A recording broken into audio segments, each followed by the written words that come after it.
When growth stalls, most leaders reach for surface fixes like new campaigns, a sharper sales deck, even new hires. But the real issues are often deeper, such as misaligned systems, broken handoffs, or unreliable data.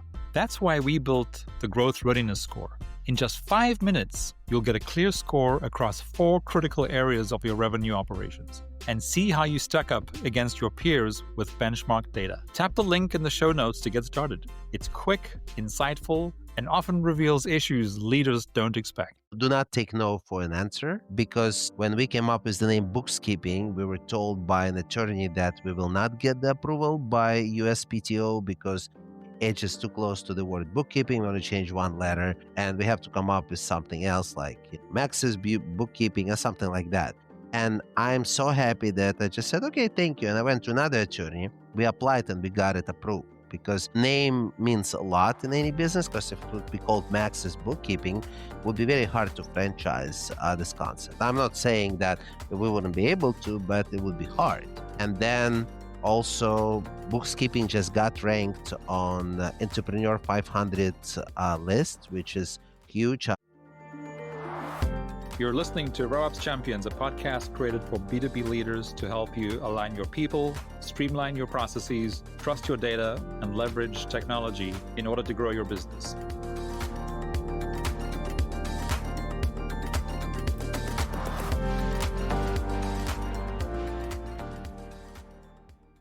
Welcome back to the RevOps Champions Podcast. I'm very excited to have today as my guest and my friend, Max Emma. Max is an entrepreneur, certified franchise executive, and CEO of BooXkeeping franchise, and is currently also very, very involved in Main Entrance, which of course is his franchise brokerage and consulting business. BooXkeeping is now a nationwide outsourced bookkeeping provider that has expanded into a growing franchise, empowering entrepreneurial franchisees with scalable business ownership opportunities. Max built his career in finance and entrepreneurship before founding BooXkeeping, identifying a gap in reliable bookkeeping services for small and medium businesses. As a franchisor, his brand now serves as a trusted partner for franchise owners and small businesses. He brings deep expertise in franchising, operational systems, and scalable business growth. Max, welcome to the RevOps Champions Podcast. Brendon, great to be here. Thanks for having me.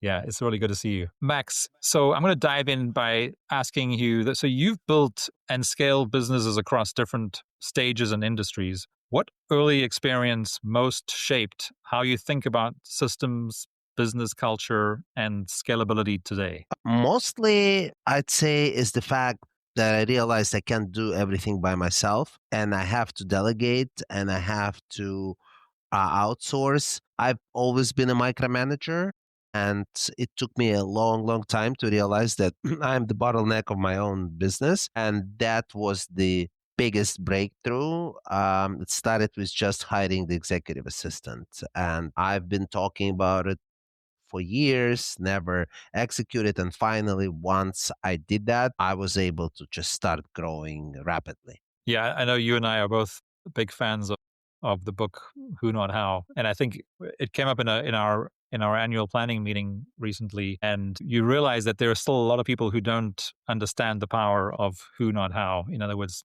don't try and figure out how to do everything. Find out people who can do those things. Absolutely. Max, you've spoken openly about how financial visibility or the lack thereof has changed how you operate. How did that experience reshape the way you think about data as a leadership tool rather than just reporting? And that's part of my outreach to the business owners, to the clients of BooXkeeping, explaining to them that they're not doing the bookkeeping for their CPAs to file the taxes. Because a lot of people I see are doing their bookkeeping once a year just for the purpose of filing taxes. And they mistakenly thinking that if they know how much money they have in a checking account, they know how profitable the business is, which we both know it's not the case. Always have to educate them. And like you literally can see just something in their eyes like, oh my God, I've never thought about it this way. So it's a common sense for people who looked at financial statements that, you have to look at money in, money out and the cash flow. But for a lot of people, they really think how much money they have in the account, it's how profitable their business is. Mm, So when I had the construction business, which I grew from 3 to 96 employees, and eventually it went down to zero when the recession started and we stopped getting new clients, but had a lot of equipment that we had to pay for. If we paid more attention to accounting, we would just catch this problem early on. I don't mm, know if we would be able to do much, but at least we would be ready for it. Interesting or not so interesting fact is that I was the village idiot with a bachelor in finance, but my wife at the time, who later became a co-founder of BooXkeeping, she had masters in accounting. So we both understood the financial statements. We knew the importance of it, but we were so busy growing the business because it was growing so fast that we just mhm, didn't have time to stop for a second and analyze the financials. mm. Yeah, that's a really good point. I mean, because you literally have a degree in finance, but again, when you're running a business, you cannot be thinking about everything, which is, of course, the point you made in the previous response to you have to have people who are good at different things being accountable for different parts of the business if you want to Absolutely. scale. Yeah, yeah, 100%. yeah. Um, and Max, at some point, your mindset shifted from chasing outcomes to mastering the process. So, what triggered that shift, and how does that philosophy show up in how you scale bookkeeping today? Everybody's talking about finding your why. People call it differently, but for me, that was the biggest thing. And look, both you and me are part of strategic coach, and we can talk for hours about what we've learned. I mean, I attribute a lot of my success to the strategic coach Hmm. because it just opened my eyes to some things that I just haven't thought about. I haven't thought about as entrepreneur because I was busy running day to day stuff without opportunity to step back and look at what I'm doing and analyze it and have a plan and look at every small situation. So that's really what happened to me. I just, changed my priorities because I was thinking for a long time that my goal is to make an X amount of money. And for me, it was the biggest revelation to find out that it's the other way around, that money is just the byproduct of what I'm doing. This is not my goal in life. This is not Mm, my purpose. And yeah. the second biggest thing is that the goals that I have, they are moving targets. So once I get there, they'll be moving and I will never get there because once I get there, I'm pretty much going to die. And Yes. that was, now it's common sense to me. But Sure. even now, when I'm talking to other people, they're like, no, no, no. Look, if I make $10 million, I'm not going to have any problems. It is my goal and I'm going to strive to make it. I'm like, Hmm. okay, you make 10 million. What's then? You have 10 Yeah. million in your account. Like, what's your next goal? Spend it? Yeah. Like, yeah, as our friend Dan Sullivan says, arriving is the enemy of thriving, right?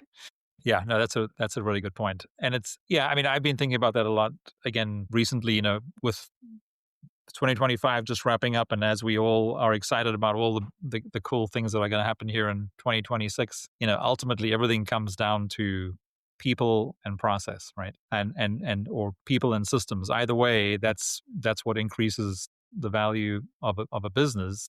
And if you just take care of your people and you build processes and systems that will help them be successful, then you will be successful. But of course, you have to be ready to set the next goal when you get to the top of the current mountain, right? Yeah.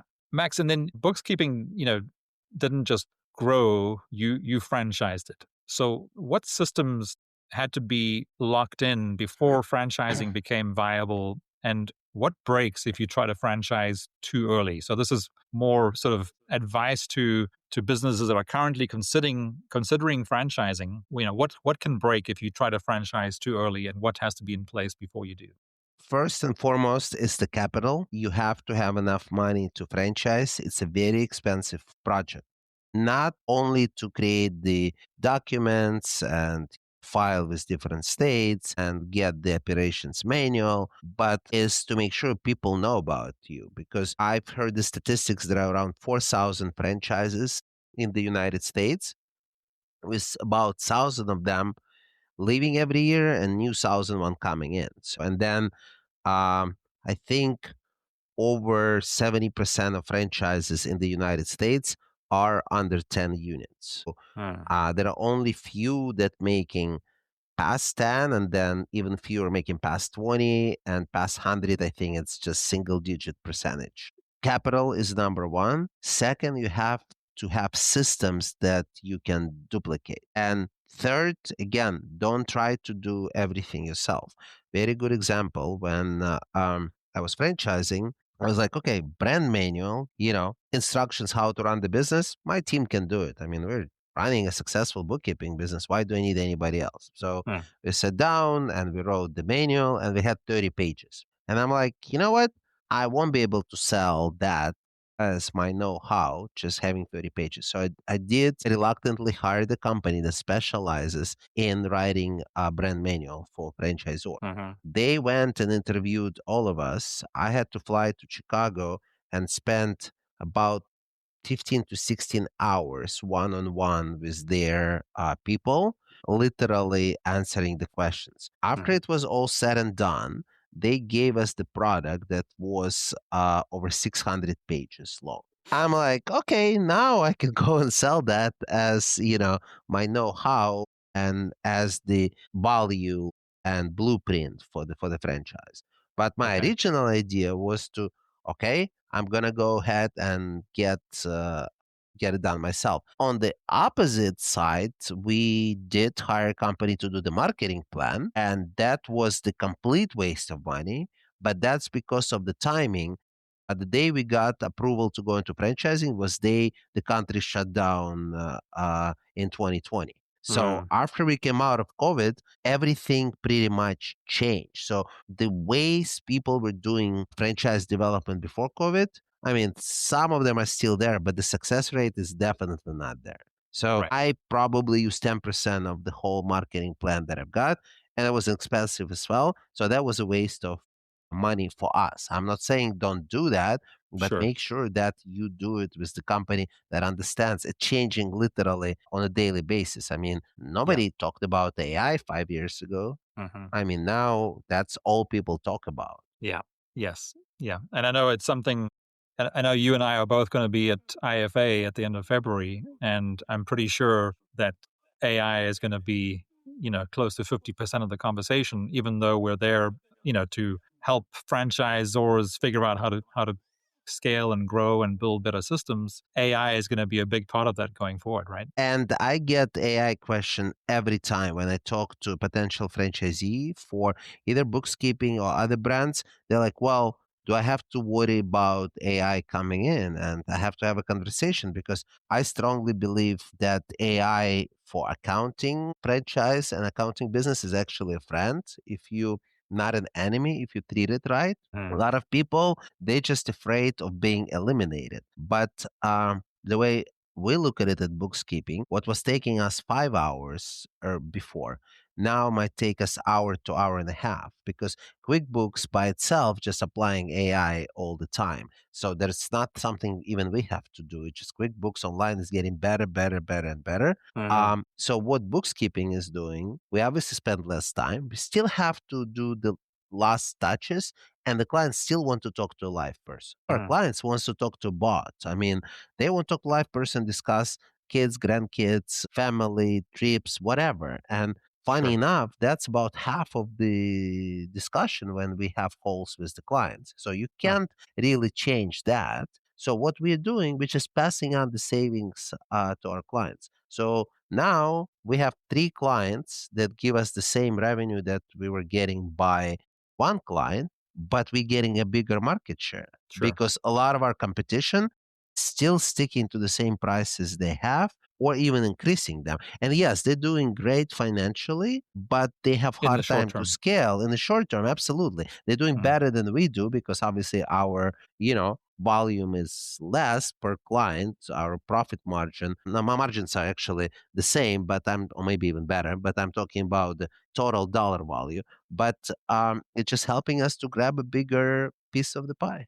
Yeah. which again it seems to be one of the consistent conversations or consistent themes or topics when we're talking to anyone in franchising like yourself. The difference between, you mentioned the statistics about out of the 4,000 franchises, how many of them have more than 100 units, and how so how few and how many of them are 10 units or less. And one of the things that seems to be consistent across as a reason is the fact that the franchisor, in other words, the leader or the CEO, whatever, of that franchise brand, of the successful ones, is they take a long-term view, right? They're creating value over a longer period of time, and they're not making short-term decisions that that can sell five locations or 5 units of a franchise to one franchisee, and it's a quick hit, and it's whatever. They're not if they don't give the support to those franchisees,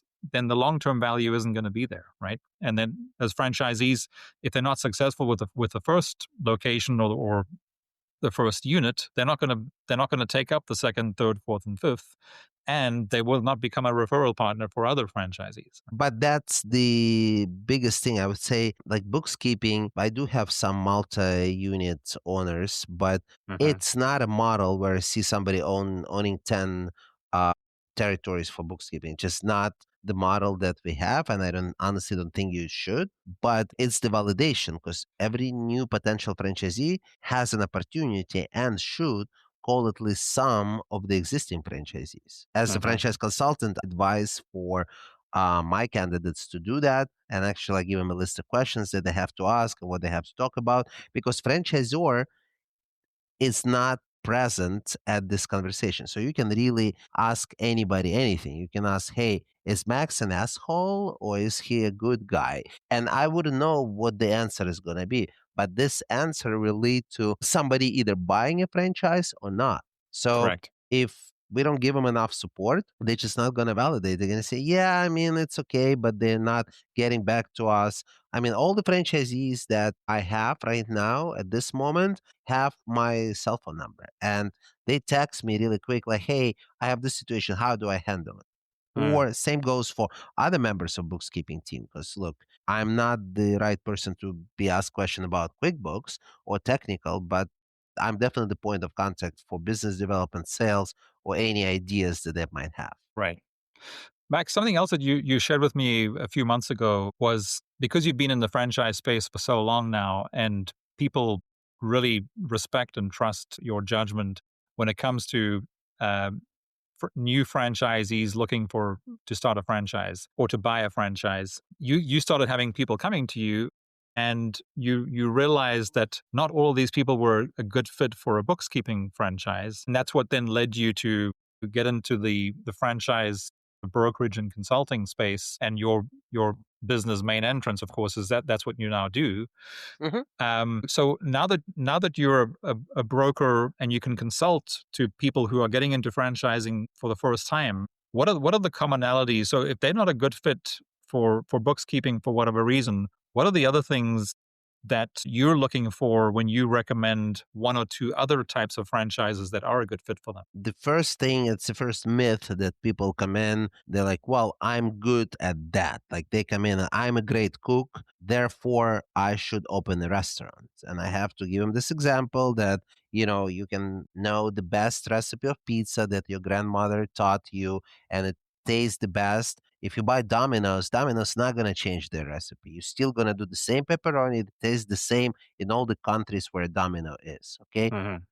This recipe will not help. Plus, making a pizza for a family dinner is different than making 100 pizzas an hour that look Mhm. exactly the same. And the kitchen is set up the way that you have 10 people that are not bumping into each other, and there is a process. I've read an article somewhere about one of the countries, one of the pizza franchises. They like put robots to do that, and everything was working fine, but they did not think about the last step. So when the pizzas were coming out of the oven, robots could not really pack that fast enough, and then so they were dropping on the floor, and they had to redo the whole system. Process. Yes. Yes, absolutely. And that goes about what we started with processes. So people come in and tell me, I love, dogs. Okay, great. But again, you have one dog at home. Now you're going to have a dog grooming. You're going to have, 30 dogs a day.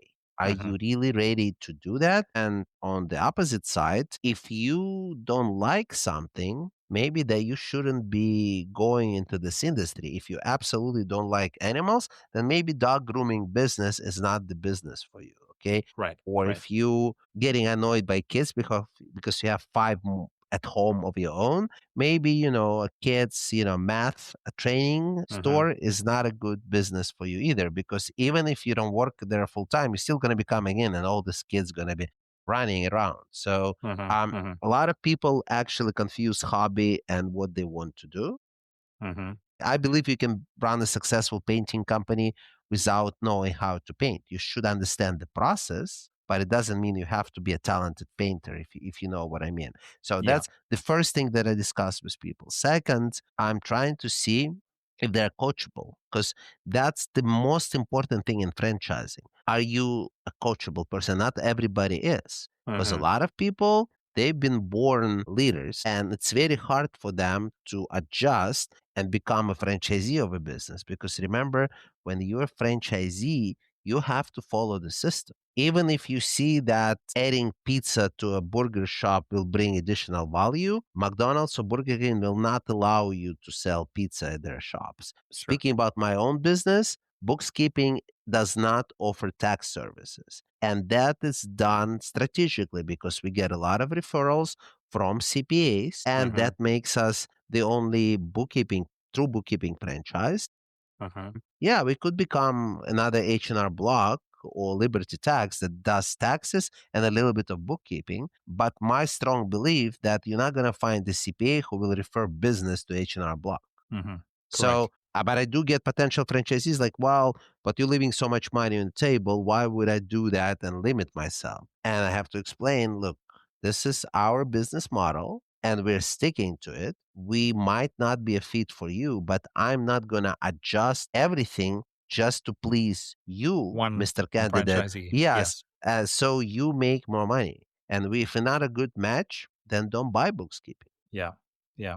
So I guess so when you're sitting in your sort of brokerage consulting seat and advising and talking someone through this for the first time, I guess so you have a list of questions that you know that you need to get through. And as they're going through, you start coming up with a list of potential franchises that Mhm. would be of interest to them. What are the things that qualify? Let's just say you at the end of a 1 hour conversation with someone, and you have 5 franchises that in your mind that you think could be worth considering for that particular person. What are the qualities that those franchise franchise brands have in common, even if one is in dog grooming and one is a math tutoring business? What are the things that they're doing to make sure that their franchisees are successful, because that's why you're recommending them? First of all, it's a series of discussions. It cannot be done if you want to do it right in 1 hour. So Sure. it Yeah. takes, several meetings. And I start with industry, not particular businesses, because, I don't want to promise them this particular business just to find out that it's sold out in their area. Because Mm. look, if you're trying to buy McDonald's or build a new one, it's going to be impossible because they're not going to allow one McDonald's next to another. So they do Sure. have some kind of system where the McDonald's can be put. Like bookkeeping is a home-based business, so there is no geography, but we do protect the market territory for the purpose of marketing. Mm-hmm. So I give people the industries, and then once we decide, okay, I would be interested to talk about it, we do the territory checks or searches to see if it's painting franchise, which painting franchise is available. Okay, because Mm. everybody's talking about senior home care in home Yes. care Yeah. franchise. The number that I know that there are 68 senior in home care franchises available. 68. And out of the 68, 50 of them sold out, and I don't know about 50 or 45. I know about 68, but I'm not sure. But majority of them for sure sold out all the best territories. Mm. So yeah, somebody who has 400 locations, somebody, well, I want to buy this one. It's not available in the city.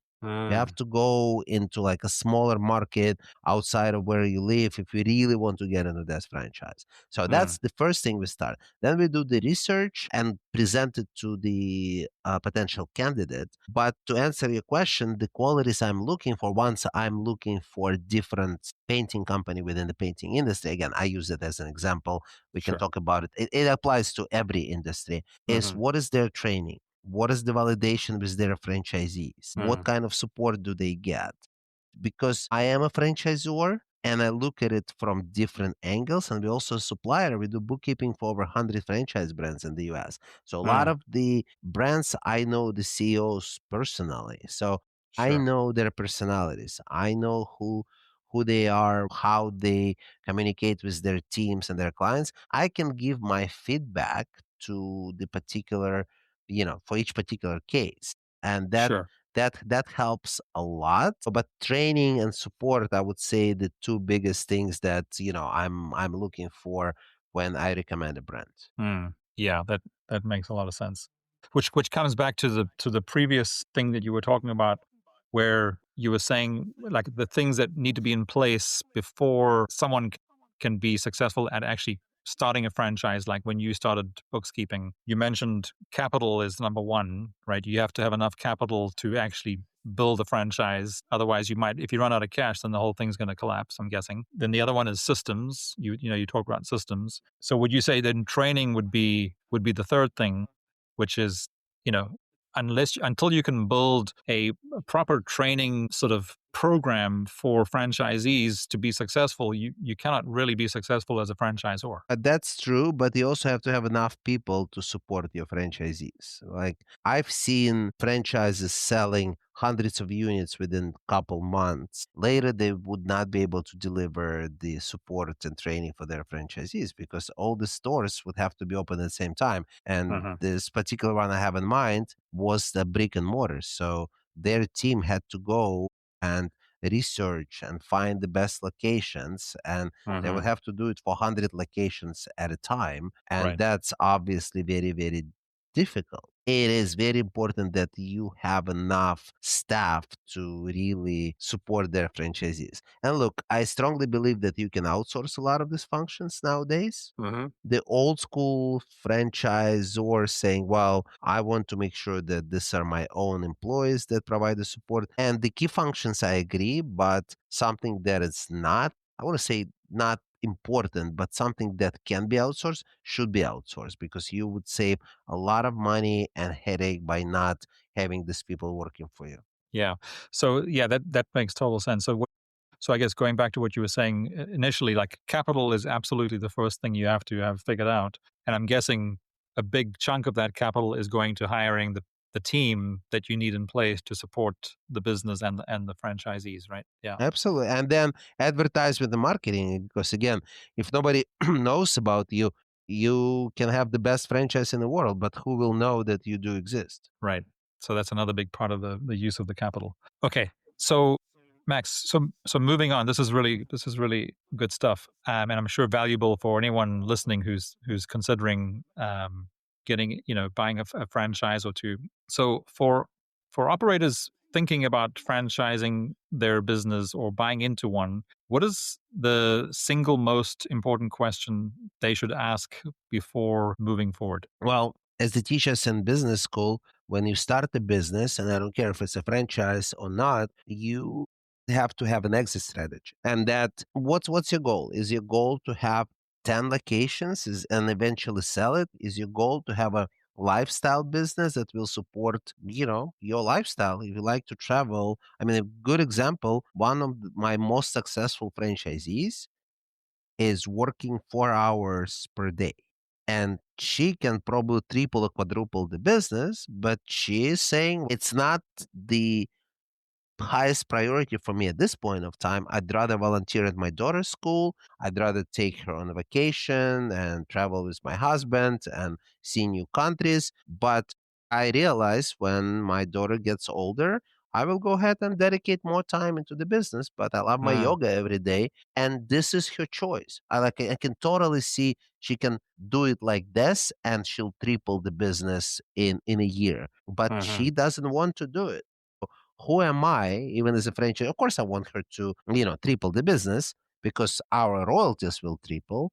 And I can tell everybody, look how even more successful she is. But that's not Yes. something she is looking for. Yeah. So you have to have your own exit strategy. When we do the training for bookkeeping, we help to write a business plan for our franchisees. But Mhm. I always say, so what are your goals? Where do you see yourself in 1, 3, 5 years? Used to be 10 years as well. I took it out because 10 years is just too far. So Yes. typical franchise agreement is 10 years. That's why, we've been asking. But now I just do Mhm. 1 month, I'm sorry, 1 year, 3 years, 5 years. And then Yeah. based on that, I help them and my team helps them to develop the business marketing and sales plans that will take them to this goal.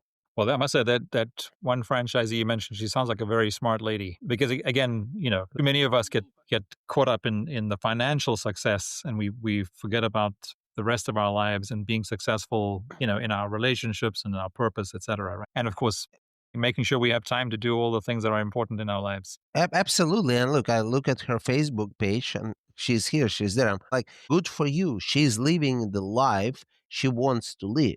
So Yeah. it's not about, having 200 employees and being a billionaire because it's just not important for her Right. at Yeah. this point of time. I mean, trust me, she's making very comfortable living by Sure. being a bookkeeping franchisee, but she's good. And I Yes. respect that. And she has that option to step it up whenever she wants to. Absolutely. And look, Brendon, personally, I understand what some people talking about, well, you can work longer and you'll get better results. But then we're talking about 2x versus 10x. Because Correct. if I work 20-hour days, I can last personally maybe 2 or 3 days. After that, I'm going to be burned out and I'll Mhm. have to like rest for 4 or 5 days before I go back to normal. Mhm. So every day at around 4 o'clock, 4:30, I just shut down my computer and I just go to gym. If I stay, and I've done it several times, I just look, at the time, it's like 9 p.m. I haven't eaten yet and I still have more stuff to do. I'm just Right. sitting there because there is always things to do when you run businesses. So you know that better than me. But Sure. you have to put a stop to it sometime, then it has to wait till tomorrow. Yep. Yeah, absolutely. Yeah, that's really good advice. So, Max, I've heard you say many times that lessons repeat until they're learned, right? So, how do you operationalize that idea so teams actually learn from, whether it's the data or the experiences instead of just reviewing what happened? How do you operationalize something that they've learned so that things actually improve? Finding the commonality between the things. Like, for example, we do have offices in multiple countries. And when we hire people, we were thinking in the beginning that, well, if we move the office from this country to another country, we're going to get better results. But it wasn't about where the employees were located, it's how we were training them Mm. and how we were managing them. So we had to go and change that before we became successful. And Mm. I wish somebody would have told me, which is like common sense for me now. Now I Sure. can go sit down and tell you about it, but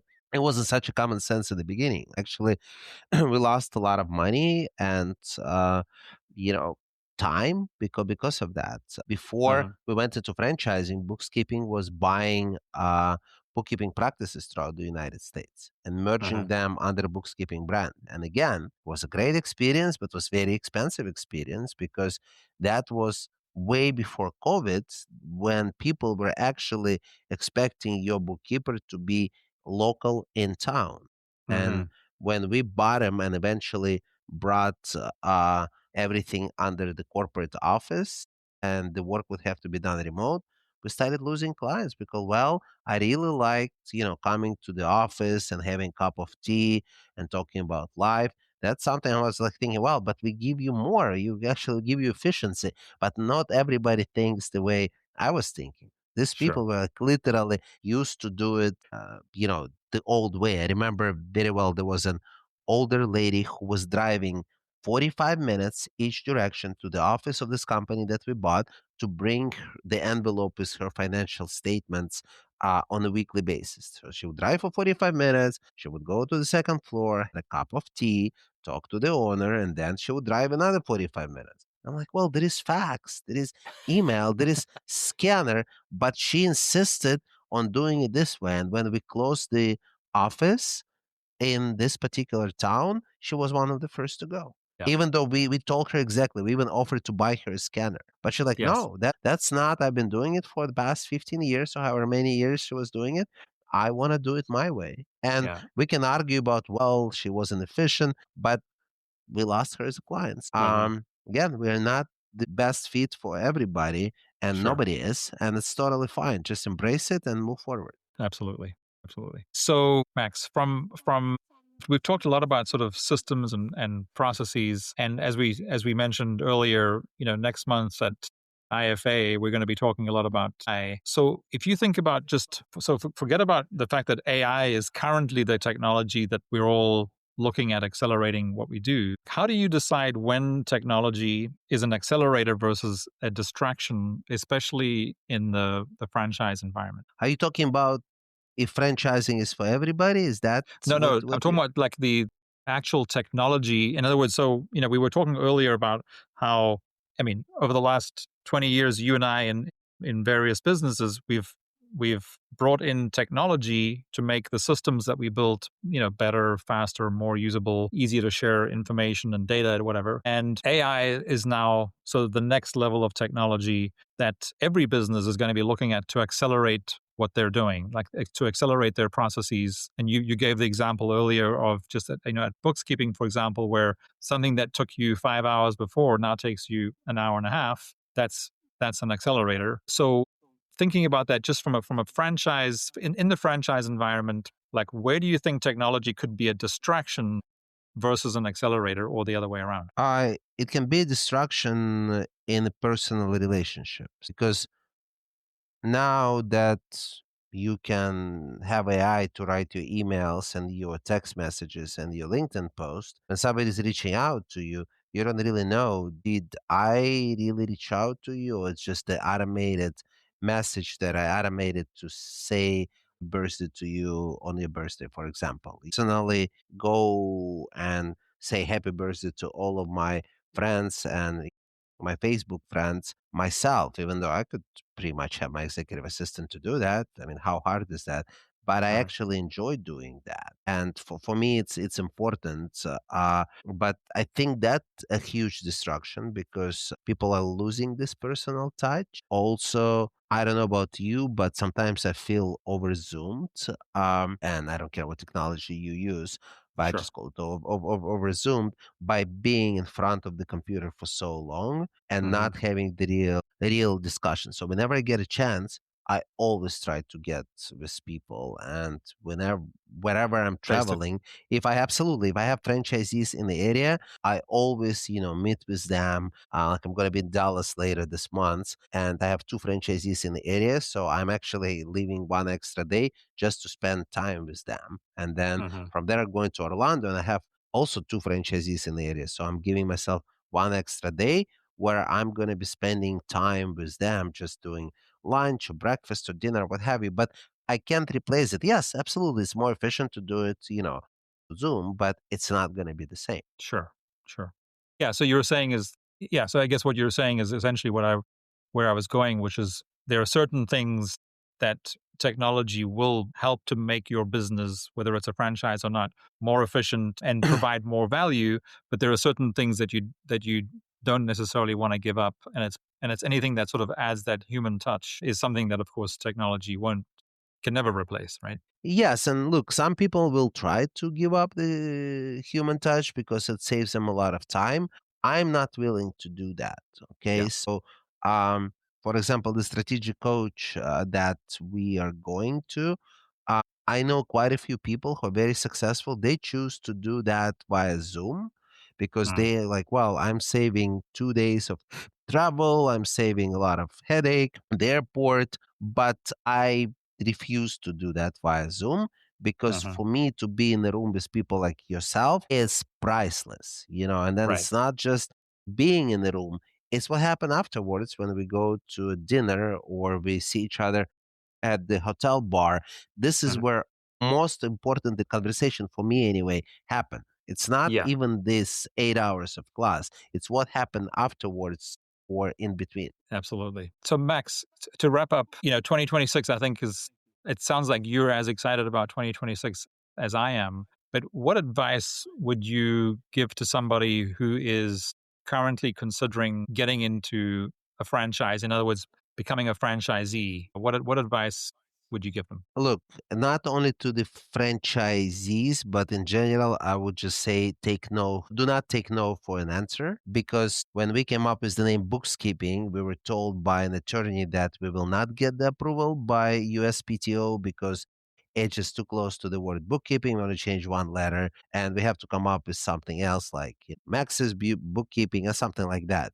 And I'm so happy that I just said, okay, thank you. And I went to another attorney. We applied and we got it approved because name means a lot in any business. Because if it would be called Max's Bookkeeping, it would be very hard to franchise this concept. I'm not saying that we wouldn't be able to, but it would be hard. Mm. And then also, BooXkeeping just got ranked on Entrepreneur 500 list, which is huge out of the 4,000 franchises. Yes, and Congratulations. thank you very much. And we became number 330, which is great. And nobody really knows how they choose it. They have over 150 data points that Entrepreneur looks at. But I talked to somebody from their magazine 4 months ago, and they said, "Well, you don't have enough franchisees, so give it a few more years before we will consider it." And yet, I still went and filled out the application because I'm like, "What do I have to lose?" I could have just listened to the guy. The guy been with the magazine for years, so he knows what he's talking about. Right. Yeah. And then I actually questioned him after we got ranked, and he goes, "I don't know what happened, but I'm so happy you didn't listen to me." So Yeah. that's advice number one. My advice for franchisees or for someone who wants to become a franchisor, please talk to somebody who's done it before. And look, most of the time, it's a free conversation. I'll give you an example. When people come to me to talk about potentially buying a franchise as a broker, my services are completely free. We get paid by a franchisor. If you buy a franchise, we get commission. But I actually go one step further. I share the significant portion of this commission with the candidate, and I'm paying for the 9 months of their sales training. Wow. Even though I don't get any royalties after that, nothing. But this person becoming successful, eventually will bring business to me or not, but Sure. that's going to help this particular person with initial investment. And plus, I know that I put all of my franchisees through the same sales training, 9 months, and I know they're becoming successful. So I'm doing that to all of the candidates. So don't be afraid, well, it's going to cost me a lot of money. It's not necessarily about the money. It's about you finding the right advisor. And two heads are better than one, five better than two. Yeah, that's really good advice, and it's really interesting. And I'm next time when I have you back on the show, which I want to do, I want to talk more about there's a very special energy that exists in the franchise world, right? And you just touched on one of them, which is I haven't come across anyone yet in the franchise space who is not willing to have a conversation. And then they never even think about charging you for a conversation, even if they're an attorney who knows a lot about franchising or whatever, because people really love what is happening in the franchise world. It doesn't matter what industry it is or whatever, because of the incredible value and connectedness that it creates, right? It's a very special thing. Absolutely. I mean, people are willing to help. And I remember a few years back, I stopped a CEO of a franchise with over 2,000 units in a hole, talked to him, and I probably had 2 or 3 units at a time, ask him questions. He ended up talking to me for 20 minutes. We were in different industries, but he actually gave me a lot of advice. And then he said, write down my cell phone number. If you have any questions, just text me and I'll find time to talk to you. He had zero interest in me, I mean, in bookkeeping franchise. But he just spent 30 minutes of his time. The guy had other things to do. He was a keynote speaker actually at this conference. I was like, wow. So that's why now I almost feel obligated and I want to do the same for the people who just coming in right now. Yeah. Yeah, there just seems to be that culture in the franchise industry that is very, very contagious, I guess, in a good way, that everybody wants to help everybody else because we all succeed together. Max, what is the best way that people can contact you? Either find me on LinkedIn under Max Emma or go on my website, franchisewithmax.com. It's franchisewithmax.com. And there you can choose if you want to talk to me about bookkeeping for a business, buying a bookkeeping franchise, or possibly talking about buying a franchise or becoming a franchisor. You will initially talk to somebody on my team, but I promise that I do talk to everyone who comes through this website. So eventually we'll have a conversation. And if I can help you, I certainly will. Awesome. Well, Max, thanks so much for spending this time with me. It was great to catch up, and I look forward to seeing you again soon. Absolutely. Thank you for the opportunity, Brendon. Great to see you.